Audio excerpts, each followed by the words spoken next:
kooxda Al-Shabaab ayaa sheegatay mas'uuliyadda qaraxii ismidaaminta ah ee maanta lagu qaaday xerada ciidamada Jenaraal Dagabadan oo ku taalla bannaanka magaalada Muqdisho ee caasimadda Soomaaliya.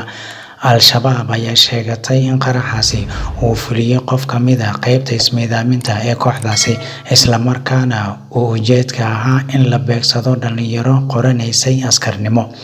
Kooxda ayaa sheegtay in qaraxa ay ku dishay 40 ka mid ah dhalinyaradaasi, sidoo kalena waxay sheegatay inay ku dhaawacday 50 kale oo ka tirsan ciidanka loo qorayay dowladda Soomaaliya. Inkastoo xogaha ka soo baxaya qaraxaasi dhanka dowladda uu ka duwan yahay tan ay sheegatay kooxda. Taliyaha ciidanka xoogga dalka Jenaraal Odawa Yuusuf Raage oo ka hadlay qaraxa ayaa sheegay in qaraxa uu ka dhacay bar kontarool oo ay joogeen ciidamada ilaalada ka ah xerada. Inta uu xaqiijiyay waxaa ku dhintay 10 qof oo dhalinyaro ah oo loo xareynayay tababar, halka dhaawaca uu soo gaaray 20 kale. Xilliga qaraxa uu dhacayay waxa ay ku jireen dhalinyaradaasi safka baarista si loo hubiyo waxa ay wataan ka hor inta ayna u gudbin gudaha xerada oo loogu diyaarinayay inay ku qaataan tababar ciidan, sida uu xaqiijiyay Taliya Odawa. Dhanka kale, taliyaha ciidanka dhulka Jenaraal Maxamed Tahliil Biixi oo dugsiga tababarka Jenaraal Dagabadan kula hadlay dhalinyaro qoranaysay ku biiritaanka ciidanka ayaa ka hadlay qaraxii maanta halkaasi ka dhacay. Waxa uuna yiri taliyaha sida tan: ciidamada xoogga dalka Soomaaliyeed, ciidanka Gorgor oo ay rabeen inay qortaan dhammaan ummadda Soomaaliyeed inta dhaawacana Ilaahay ha u boogadhayo. waa soo aragnay waa soo maray isbitaalka, waa rooyihiin dhaawacoodu. Ilaahay ayagana ha caafiyo. adinka waxaan idinka rabnaa saakay raggiina la qoray yaa qabiil lagu qoray oo reer hebel lagu qoray ma idinku jiraa? wax reer ku jeeda dhawaaqooda codkooda. wax reer hebel lagu qoray ma idinku jiraa? Soomaalinimo ma laydinku qoray? waxaa laydinka rabaa Soomaalinimo waddanka inaad ku difaacdaan. Soomaalinimo bilasha naga dhintay inaad Soomaalinimo ugu aartaan haddii Ilaahay yidhaahdo. waxaan ka soo ballan qaaday inta dhaawaca fududa haddii Ilaahay yidhaahdo caafimaadaan ayagana in ciidanka laga dhigo oo weliba Gorgor laga dhigo insha Allah.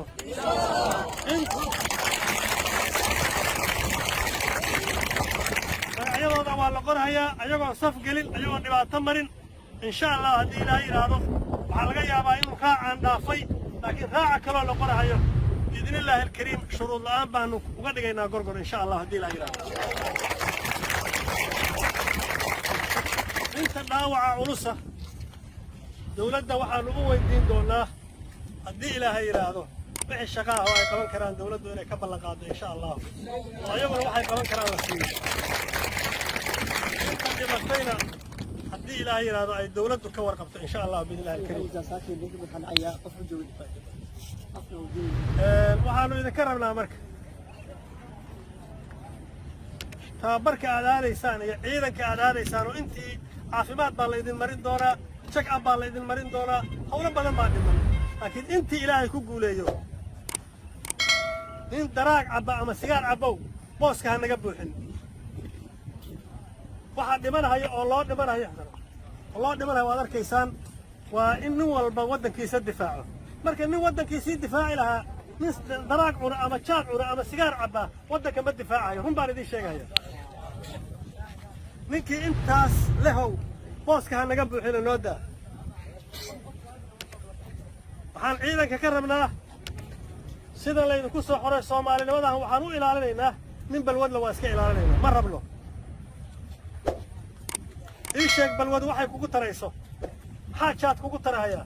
maxaa danaag kugu taray? muxuu sigaar kugu tarahayaa oo aan ahayn inuu asaagaa kaa reebo? kuwa hadda ciidanka Gorgor oo yaanu bishaan ruqsaynay. maxaan ku ruqsaynay? daraag baan ku ruqsaynay. haddaad tababarka soo qaataan oo daraag laydinku arkaa ruqsaatiin maxaa faa'iideen marka? qofka aan balwadda lahayn dadkiisa iyo dalkiisaba waa anfacayaa. waxaan Ilaahay ka rajaynaynaa intii ku guulaysata oo Ilaahay u qadaro inay ciidamada ka mid noqdaan oo ciidanka Gorgor ka mid noqdaan inaad ku fakartaan dalkiina iyo dadkiina iyo diintiina inaad difaacdaan. عدوغاس إلهي نقبت إلهي نقبت وعدو إلهي أبار كلي أما هذا إلى وحور ربا حب عيدا فعل إلا يسقطه فعل كي حب كي عيدا كي أذيك وي ومثل إذا كشرة والله إذا كسر حري صومالي هلا ولاته صومالي هلا ولاته صومالي هلا ولاته صومالي لما وحي كهوس ينك إلا يبغى هدنتو عدو إلهي هلا يقبطه الله يدوك على الجوي السلام عليكم.